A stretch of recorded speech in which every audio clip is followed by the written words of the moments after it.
Lumahok ang mga kinatawan mula sa lokal na pamahalaan ng Cotabato City sa ginanap na Peace and Order and Public Safety Plan o POPS Plan, Planning and Right Shop para sa taong 2026 to 2028.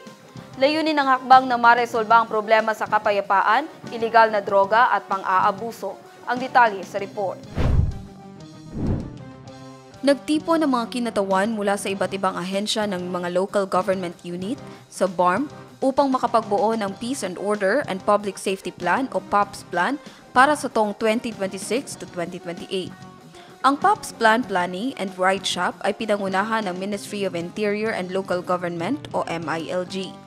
Kabilang sa mga lumahok mula sa Cotabato City ay ang mga kinatawan mula sa City Public Safety Office, Cotabato City Police Office, Bureau of Jail Management and Penology, Bureau of Fire Protection, Philippine Drug Enforcement Agency, City Disaster Risk Reduction and Management Office, Office of the City Social Welfare and Development Officer, at City Transportation and Traffic Management Center.